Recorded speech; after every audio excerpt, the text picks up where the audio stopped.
Okay, ganun yung mga katsoko. Dito kami sa pinaka-bambal namin ng ilog. Napakalinis na at sabi pa. At ito ay running water. Napakaganda. Kahit saan anggulo natin tingnan, napakagandang view mga katsoko. Ayan oh. Tingnan natin yung perimeter area. Ayan yung ating angkel. Ito ating mga katsoko.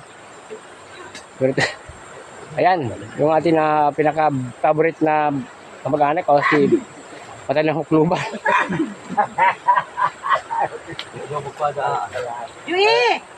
Tawagin mo na si Pari mo, nandiyan naman sa may bahay niya, no? Ngayon, nagluluto. Okay, thank you very much sa lahat ng follower at sumusuporta kay Katsoko. Alive tayo ngayon mga Katsoko. Follow nyo yung JJ Banyes Facebook page natin mga Katsoko. At meron tayong TikTok channel, Katsoko Vlogger. Meron tayong YouTube channel.